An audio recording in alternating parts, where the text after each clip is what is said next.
Of all the color combinations in Magic, the 4 color combinations are some of the least developed and explored.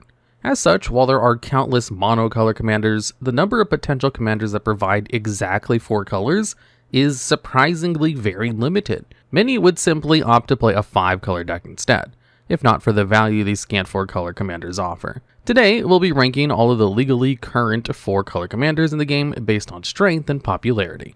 And starting off at number 10, we have the 14th Doctor. This legendary Time Lord Doctor costs 1 hybrid red-green mana, 1 white, and 1 blue.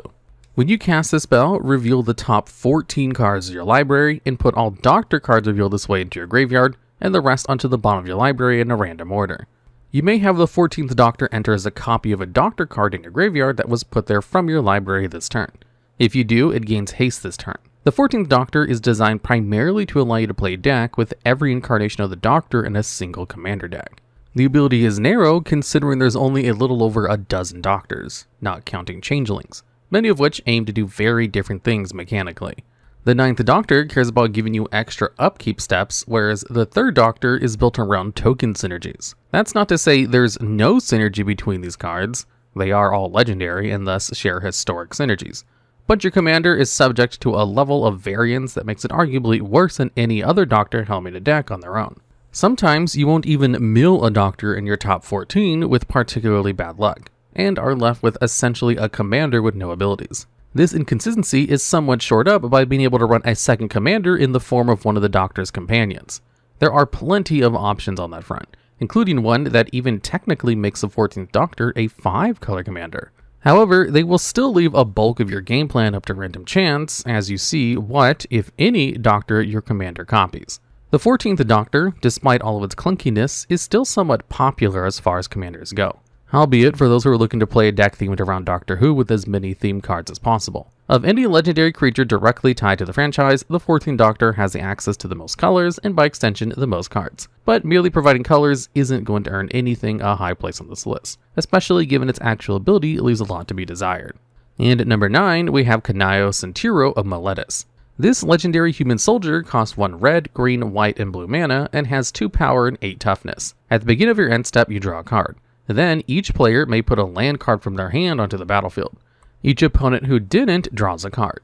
Kynaios and Tiro are what are known as Group Hug commanders. Group Hug decks aim to offer benefits to the whole table to try and control the flow of the game. Like many of the best Group Hug cards, Kynaios and Tiro benefit you more than your opponent since you'll always get both the card draw and extra land drops, whereas your opponent only gets one or the other. However, if you don't have any extra lands in your hand, then you'll be on parity with your opponents generally.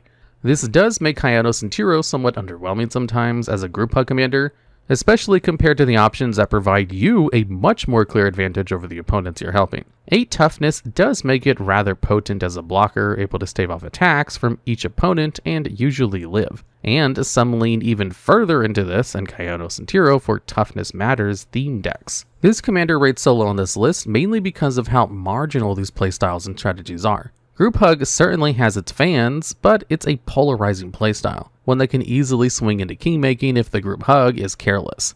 Especially with a commander like Kynaios and Tiro, where the benefit you get isn't that much more impactful than what you give to your opponent. You'll sometimes have games where it feels like someone only won because you fed them. An opponent who needs to ramp will take advantage of the extra land drops, and free card draw is always welcome in a game of Commander. This will keep some pressure off you, and your opponents are unlikely to actually want to kill your commander. But that's likely because they want to use you as long as possible before killing you. That said, Group Hug can be piloted as a serious strategy actually aiming to win. There just happens to be other commanders with clearer routes to do so. The biggest thing that sets Kynaios and Tiro apart from other similar commanders is being 4 colors, which is not a unique feature on a list like this that we've already discussed. As such, these 2 kings are left to rule their kingdom together at the bottom of this list. And at number 8, we have Saskia the Unyielding. This legendary human soldier costs 1 black, red, green, and white mana and has 3 power and 4 toughness. She has both vigilance and haste, meaning she does not tap to attack, and can attack without summoning sickness respectively. As Saskia enters, you choose a player. Then, whenever a creature you control deals combat damage to a player, that creature deals that much damage to the chosen player. This ability is tailored towards fast and punchy aggressive decks.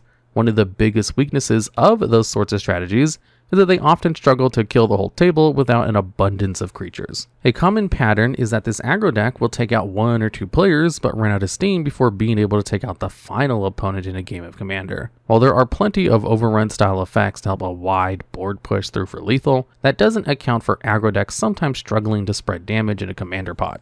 Saskia aims to offset this by rewarding you with twice the damage. You can choose the most well-defended player with Saskia, then attack one of your weaker opponents who lacks the means to block efficiently. All the damage they take also gets piled onto your other target with no means of blocking it. This can help circumvent Ghostly Prison and other effects that make attacking a certain player difficult. Of course, you can always attack the player you've targeted and double up on damage for them, which can be quite handy when the chosen player is far ahead of everyone else in life. Saskia's ability also works remarkably well with the ability Infect. Creatures with Infect deal damage to players in the form of poison counters, and any player with 10 or more poison counters instantly loses the game due to state-based actions. If you deal combat damage with an Infect creature, that creature will deal that much damage to the chosen player, which still counts as Infect damage. Saskia's ability is potent at spreading damage around, although you'll often want to blink or outright recast her at points to change the player receiving the bonus damage. The fact that Saskia locks in on one specific player when she enters does somewhat limit her, since once your chosen opponent is dead, Saskia won't be doing anything at all until you've reset her somehow. This isn't the hardest thing to do in the world, but it's a level of clunkiness that makes her far from perfect as an answer for aggro decks. That said, she's still a novel way to shore up a weakness of the strategy she's designed for, and a popular commander to this day. And at number 7, we have Omnath, Locus of Creation. Omnath costs 1 red, green, white, and blue mana, and has 4 power and toughness. When Omnath enters, you draw a card. It also has the keyword landfall, which triggers whenever a land enters under your control. If it's the first time Omnath's ability resolved, you gain 4 life when the land enters. If it's the second time, you add 1 red, white, green, and blue mana. And if it's the third time Omnath's effect resolves, you deal 4 damage to each opponent, and each planeswalker you don't control. Omnath is quite a powerful card, replacing itself when it enters and providing long-term value for the rest of the game. It's the most strong when you're able to consistently pull off multiple land drops in a single turn, which is remarkably easy in Commander. Exploration and other cards like it, which let you play extra lands, are some of the most popular green cards in the format.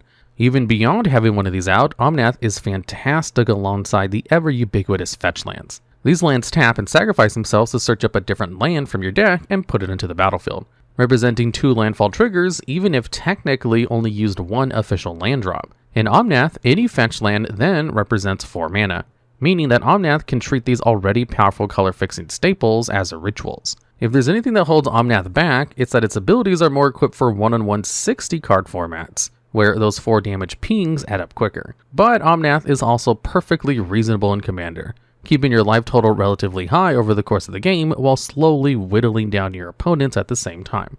Omnath is often found at the helm of land-focused decks in specific, despite also functioning as a decent competent elemental kindred commander. But Horde of Notions often proves to be a more alluring commander for these strategies, since it has access to all 5 colors, meaning most players tend to play towards a strategy where Omnath has less direct competition. And while there are other land-focused commanders, many of those are extremely notorious cards that are often kill-on-sight commanders thanks to how powerful they are. Omnath, in turn, is still a potent card, but in a way that's less game-warping than other commanders. Omnath is at the perfect power level to sometimes fly under the radar in a commander pod, just because opponents happen to be doing things that are more obviously broken when you keep advancing your board and healing up off the back of Omnath's resource generation. And at number 6, we have Aragorn the Uniter. This legendary human noble costs 1 red, green, white, and blue mana and has 5 power and toughness. Aragorn has 4 different triggered abilities, each for when you cast a spell of a certain color. When you cast a white spell, you create a 1 power and toughness white human soldier creature token. Whenever you cast a blue spell, you scry 2. When you cast a red spell, Aragorn deals 3 damage to target opponent. And whenever you cast a green spell, target creature gains +4 power and toughness until end of turn. These abilities are all varied and flexible, by far some of the most range we've seen so far on this list. A common strategy is to focus on multicolor spells, maximizing efficient ways to trigger as many of Aragorn's abilities as possible. These builds aim to overwhelm your opponent through an abundance of triggers, but also run up against the issue of being lackluster without the commander on the field. Aragorn's triggers are powerful, but those all-in builds are often left as just piles of aggressively costed and impactful multicolor cards without a deeper synergy. That's why many many builds of Aragorn aim to instead focus more on particular strategy and use Aragorn's trigger as an incidental bonus as opposed to the primary focus. Aragorn has proven to be a popular commander for human kindred decks thanks to this, given that creature types widespread into a variety of colors. He also has proven popular for legendary matters decks as well for similar reasons. There's even room for builds that focus more on a few specific colors and aim to maximize using a specific ability of Aragorn's, like a red-centric storm deck that uses Aragorn to lightning bolt opponents repeatedly throughout a turn of slinging spells. Aragorn is just as thematic as previous commanders on this list, but has far more mechanical uniqueness and depth to him. With no one way to build him but plenty of powerful options, it's no surprise that Aragorn has quickly become the most popular commander of his color combination, according to EDH Rec, despite it being the most common color combination of 4 color commanders. Then at number 5, we have Atraxa, Grand Unifier. This legendary Phyrexian angel costs 3 generic and 1 green, white, blue, and black mana, and has 7 power and toughness. She has flying, vigilance, death touch, and lifelink, making her both an imposing threat on both attack and defense. Flying means that only other creatures with flying or reach can block Atraxa, and anything she does wind up in combat with will die anyway thanks to her death touch ability. Coupled with lifelink healing you for every time she deals damage, as lifelink gives you health equal to the amount of damage you deal with a card, and even with her stats and keywords alone she would be a threat, although perhaps not one most would want as their commander. What really makes Atraxa such a powerful commander is her final ability.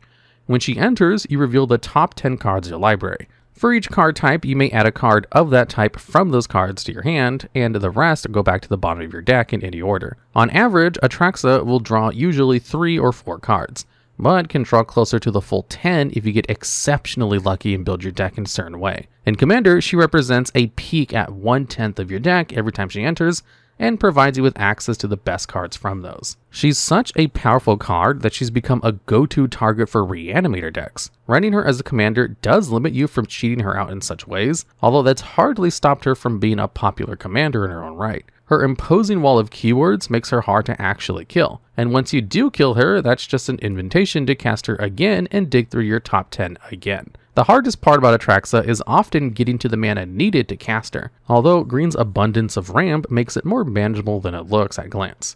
Atraxa Grand Unifier is one of the most simple cards on this list, but that simplicity does not limit her effectiveness in the slightest. She has seen more fringe competitive play, often as an outlet for food chain decks, but she's not made as much of a splash as other commanders on this list have. That said, there's no denying it is a potent and popular card, just not quite on the level of some of the cards that have existed longer. And coming in at number 4, we have Yidris, Maelstrom Wielder. This legendary ogre costs 1 blue, black, red, and green mana, and has 5 power and 4 toughness. Yidris has the keyword Trample, which takes any excess damage beyond the lethal amount to kill the blocker, and deals it to the defending player. And whenever Yidris deals combat damage to a player, spells you cast from your hand this turn gain Cascade. When you cast a spell with Cascade, you exile cards from the top of your library into exile a non-land card that costs less mana. You may cast that card without paying its mana cost, and then put all exile cards on the bottom of your library in a random order. Yidris is an explosive, if variable, card advantage engine that has a history of success in both casual and competitive pods. While these days he's no longer unique in his space as a competitive commander, he still remains as an option for decks aiming for flexible and fast combo kills. In competitive pods, this usually comes in the form of winning with Thassa's Oracle and an empty library. You can achieve this in plenty of ways, ranging from Tainted Pact to simply drawing through it all off the back of Ad Nauseam. While Yidris does not directly aid this game plan, he does provide acceleration and disruption, based on whatever you're able to find with his Cascade. It's hard to outright guarantee any specific hits, but there are some corner case ways of influencing your hits. It's common for Yidris' deck to run a density of 1 mana cantrips, which will then cascade into a 0 mana spell, which in the case of Yidris decks will typically be a powerful mana rock like Chrome Mox. And even beyond the scope of more competitive games, Yidris' Cascade allows you to snowball and play out all sorts of powerful spells, and cheat drastically on your mana. Of course, he does have to connect in combat for any of this to work. And in games where your opponent has defenses, you may find yourself without your commander doing much at all. Those games are far from the norm, however, as Yidris' big stats and trample helps ensure he connects and gets that value train rolling. And at number 3, we have Breya, Etherium Sculptor. This legendary artifact human costs 1 white, blue, black, and red mana, and has 4 power and toughness. When Breya enters, you create 2 blue 1/1 Thopter artifact creature tokens with flying. You may pay 2 mana and sacrifice 2 artifacts to choose one of 3 effects. Breya either deals 3 damage to any target creature gets -4 power and toughness until end of turn, or you gain 5 life. All 3 of these modes are generally quite useful in the right situation.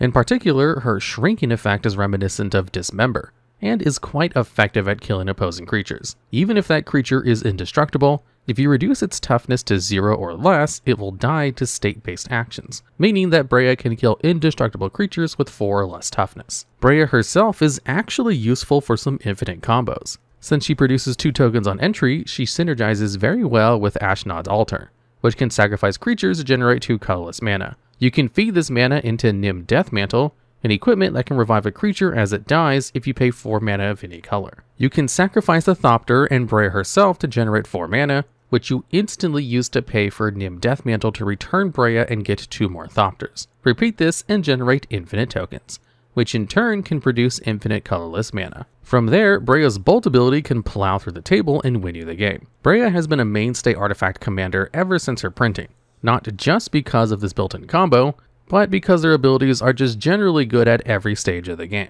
Artifact decks have no shortage of fodder artifacts to sacrifice, and Breya can always threaten the board and manipulate life totals with a relative ease. While she's by no means a top-tier competitive commander these days, she is another 4-color commander with a history at every power level of commander. And at number 2, we have Atraxa, Praetor's Voice. This legendary Phyrexian angel horror costs 1 green, white, blue, and black mana, and has 4 power and toughness. Much like the previous Atraxa on this list, the original also has flying, vigilance, death touch, and lifelink. At the beginning of your end step, you proliferate. To proliferate, you choose any number of permanents or players with counters, then give them each another counter of each kind that are already there. Proliferating is a great way to ensure you're able to spread counters both far and wide simultaneously. This ability is very open-ended, and as such has led to countless different archetypes of Atraxa decks to rise to prominence. Perhaps the most popular form of Atraxa decks is built around Infect, since once you've given a player even a single poison counter, Atraxa can slowly threaten lethal. The inevitability of poison is ratcheted up immensely when Atraxa can keep scaling up each player's poison levels instead of focusing down one player at a time. Beyond Infect, there's plenty of synergy with Planeswalkers given that their abilities are all tied to loyalty counters. Atraxa decks can often speed to powerful infinites by gaining counters, and use Atraxa as a fantastic defensive body to ensure those Planeswalkers survive each turn cycle. As long as it is a strategy focused on counters of any kind, Atraxa is likely at least a passable option as a commander. And while she's not much of a competitive commander, it's impossible to deny that she is arguably the most popular commander in the game. According to EDH Rec, she is the top commander of the last 2 years, and has been near the top spot ever since her initial printing in 2016. She's both powerful as a beatstick and provides incremental value perfectly suited for grindy commander pods. She's arguably the quintessential 4-color commander. However, even that's not enough for the top spot on this list. That honor goes to a technicality that is just too blatantly powerful and popular to ignore. And finally at number 1, we have the 2-color partners. Alongside the first wave of 4-color commanders in Commander 2016, they also printed several 2-color legendary creatures with the keyword ability, Partner. You can have 2 commanders as long as both of your commanders have Partner, which was their attempt at ensuring there'd be more varied options for 4-color decks than just the face cards from the commander precons. This worked rather well, almost too well in fact. Many of the partners, such as Tymna the Weaver, were generically quite strong, often focus on general value engines and synergies than a specific narrow strategy. Having 2 commanders also meant your starting hand was technically 9 cards, as you'd always have access to an extra card at the start of each game. This proved especially beneficial in competitive Commander, where decks often centralized around certain game plans or combos and try to find commanders that best facilitate them. Even to this day, the partners still see heavy play in part because they give you such flexibility in your deck's color identity. If you're an aggressive deck, you can take Tymna to have an extra card draw, and then whatever other partner gives you the most optimal colors to finish your deck. The most egregious partner in this regard is undoubtedly Thrasios Triton Hero, who beyond being blue and green is also an infinite mana sink. This has made Thrasios the de facto competitive partner commander, giving you access to 2 of the strongest colors in the format along with an outlet for whatever infinite mana combo your deck has. Even more unassuming partners like Chrome, Ludovic's Opus have seen immense success in the format as a backup commander damage win condition that can often draw a few cards throughout the course of a game. Partners are powerful enough that they've been very careful with returning to the mechanic, instead making specifically match partner pairs via the partners with mechanic, or limiting them to one color like Yoshimaru Ever Faithful. Even at a casual level, these commanders have seen a level ubiquity even other pre-con legendaries don't often reach. Partners were a huge impact on Commander as a whole, and are still some of the most powerful commanders ever printed. And thus, despite not technically being 4-color commanders, they still deserve the top spot on this list. Alright, and that's the list. Are there any other cards you feel were worth an inclusion, or any other topics you'd like to see discussed? If so, let us know down in the comments below.